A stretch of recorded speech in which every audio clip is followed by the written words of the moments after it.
गेल्या 12 दिवसात इंधनचे दर वाढलेले आहेत. 4 वेळा जे आहेत ते दर वाढलेले आहेत. 15 मे, 21 मे, 23 मे आणि आज 25 मे असे 4 वेळा या महिन्यात दर वाढलेले आहेत. त्या दरवाढीमुळे सर्वसामान्य लोकांच्या खिशाला कात्री बसली आहे. आपल्यासोबत बोलण्यासाठी काय नागरिक आहेत, आपण त्यांच्याकडून जाणून घेऊया. दादा, काय सांगाल? इंधनचे दर वाढलेले आहेत, काय भावना आहे? खरं बघायला गेलं तर 2014मध्ये त्या ठिकाणी 2 रुपये जरी भाव वाढले तर बहुत हुई महंगाई की मार, अब की बार मोदी सरकार असं जे गळे काढायचे, दिल्लीत बसून आंदोलन करायचे, ते लोक आता मिठाची गुळणी घेऊन त्या ठिकाणी गप्प आहेत. आणि खऱ्या अर्थानं बघायला गेलं तर पेट्रोल डिझेलच्या दरवाढीसाठी आंतरराष्ट्रीय कारण दिलं जातं, परंतु जी काही ॲडेड टॅक्सेस आहेत ती कमी करण्याबाबत सरकारनं तरी प्रयत्न केलेला आहे का? बरं, दुसरी गोष्ट, तुम्ही महागाईच्या बाबतीत बोलत होतात, तर आज सर्वसामान्य घरामध्ये त्या ठिकाणी तेलसुद्धा महागलेलं आहे.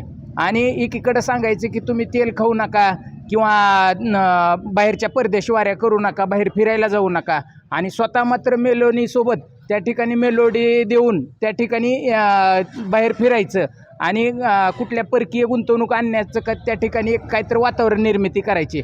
परंतु ज्या अर्थानं कॉक्रोच जनता पार्टी असेल किंवा इतर जो युवक आहे तो त्या ठिकाणी त्यांच्यावर ज्या पद्धतीनं आक्रमण करत होता त्या पद्धतीनं त्याच्यावर कुठं तर सारवासारव करायची, हिटसारख्या कुठल्या तर त्या ठिकाणी कॅम्पेन आणायच्या किंवा हिंदू मुस्लिम करायचं, ह्यात त्या ठिकाणी ही भारतीय जनता पार्टी मशगूल आहे आणि त्यांना सर्वसामान्याचं कुठलंही घेणं देणं नाही.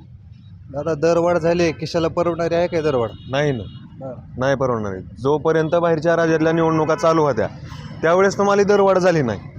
मग ज्यावेळेस निवडणुका संपल्या त्यावेळेस अचानक दरवाढ कशी काय झाली? सामान्य लोकांच्या खिशाला कसं हे परवडणार आहे? तुम्ही म्हणता की दरवाढी जी झालेली आहे, तुम्ही इंधन बचत करा. मग तुमचे मंत्री लोकांचे तापे आहेत, खासदार आमदार तुमचे सत्तेमधले, तुमचे तापे कमी करा ना. सामान्य लोकांना न्याय आहेत का? सामान्य लोकांना नियम आहेत का सगळे? मग नियम तुमच्यासाठी सेट मिळवा ना. तुम्ही म्हणता ना आम्हाला तुम्ही म्हणता तसं आम्ही चलू, काय अडचण नाही. तुम्ही म्हणला तर आम्हाला गाडी लावा, आम्ही गाडी लावून चलत फिरू, काय अडचण नाही. पण तुम्ही बी नियम पाळा ना पहिल्यापासून. जर तुम्ही पाळले तर आम्ही पाळू नियम. मुख्यमंत्री साहेबाचा तापा एवढा मोठा, कुठला मंत्री आला त्याचा तापा, त्याच्यामागे 20-25 गाड्या, आणि सामान्यालाच तुम्ही नियम लावणार सगळे. मग ही कुठला न्याय आहे? कुठपर्यंत ही चालणार? एकीकडं आत्मनिर्भर भारतचा तुम्ही नारा देताय, तो सबशेल फेल झालेला दिसतोय. या राज्यामध्ये कुठल्याही प्रकारच्या नोकऱ्या देण्यामध्ये सरकारला यश आलेलं नाही. 2 कोटी रोजगार प्रत्येक वर्षाला देऊ असं त्या ठिकाणी त्यांनी आश्वासन दिलेलं होतं. मग खऱ्या अर्थानं आज जे तुम्हाला मी काय कॉक्रोच जनता पार्टीचा समर्थक नाही, मी वैयक्तिक शिवसेनेचा युवासेनेचा पदाधिकारी आहे, परंतु खऱ्या अर्थानं युवकांच्या बाबतीत काय परिस्थिती आहे? आज हे जे युवक त्या ठिकाणी एकवटले आणि त्यांनी त्या ठिकाणी सोशल मीडियाच्या माध्यमातून विरोध चालू केला. एकीकडं त्या विरोधाला त्या ठिकाणी कुठं तर पाकिस्तानचे फॉलोअर्स आहेत म्हणून त्या ठिकाणी ही करायचं, आणि तुम्ही तुमच्या सोशल मीडिया कॅम्पेन 14 वर्ष चालवून, 10 वर्ष चालवून, एवढे मोठे अमाप पैसे खर्च करून तुम्हाला तेवढा प्रतिसाद मिळाला नाही, जो की 3-4 दिवसामध्ये तो आगडोंब जो आहे तो युवकांचा त्या ठिकाणी पुढे आला आहे. आणि कुठं तर काल त्या ठिकाणी बैठक घेऊन त्यांनी सांगितलं की 51,000 नोकऱ्या त्या ठिकाणी देण्यासाठी प्रयत्नशील आहेत मोदी.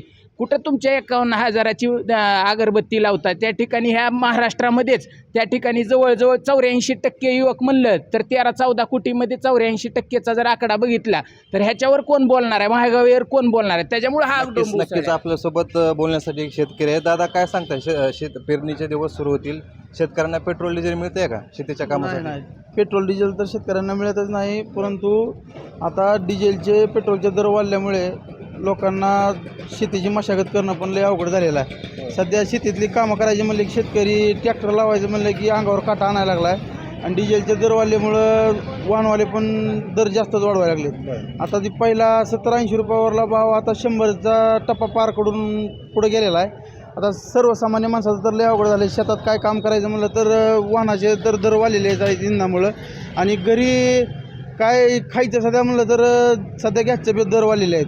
गॅस 1 महिना आधी बुकिंग करावा तेव्हा मिळायला लागला आहे सध्या. म्हणजे सर्वसामान्य माणसाची सगळी हेळसांड व्हायलेली आहे, आणि रोजचा दिवस ही बदलतच चाललेला आहे, वरचीवर महागाई होतच चाललेली आहे सध्या. म्हणजे सर्वसामान्याचं तर असं झालं आहे की सध्या जगायचं का मरायचं ही सध्या प्रश्न पुढे उभा राहिलेला आहे. दादा, अच्छे दिन आलेत का? आजचे दिन कसे येणार मला सांगा. आज जी आता इंधनची दरवाढ झालेली आहे ती सर्वसामान्याला न परवडणारी आहे. कारण इंधन दरवाढ झाली म्हणजे फक्त प्रवास महाग होत नाही, तर त्यासोबत भाजीपाला, किराणा आणि इतर काही जी वस्तू असतील त्या पण महाग होतात. आणि जो सर्वसाधारण माणूस आहे, समजा नोकरदार असो किंवा छोटा मोठा व्यावसायिक असो, त्याचा पगार वाढत नाही पण बाकी सर्व वस्तू वाढतात. मग त्यानं महिन्याचं बजेट म्हणजे मेंटेन कसं करायचं मला सांगा. आजकाल 12 दिवसात 4 वेळा इंधनाचे दर वाढलेले आहेत. हो वाढले ना, आणि वाढतच चाललेले आहेत. त्यामुळं हे सर्वसामान्यांच्या खिशावरती थेट हल्ला आहे. तिकडं इराण आणि अमेरिका हल्ले करतात एकमेकावर आणि इथं साधारण माणसाच्या खिशावर हल्ला व्हायलेत. मग कसं करायचं ह्याच्यावर सांगा. माझी फक्त सरकारला एवढी विनंती आहे की त्यांनी दरवाढ कमी करावी आणि त्यांना जो टॅक्स लागतो तो टॅक्समध्ये त्यांनी कपात करावी आणि सर्वसामान्याचा विचार करा, एवढी अपेक्षा आहे माझी. तर ह्या होत्या सर्वसामान्याच्या बोलक्या प्रतिक्रिया. तिकडे इराण अमेरिका हल्ला करते आणि एकीकडे भारतातलं सरकार शासन जे आहे ते सामान्याच्या खिशावरती हल्ला करत असल्याचं या नागरिकांचं म्हणणं आहे. मी वैभव पारवे, LS मराठी, धाराशिव.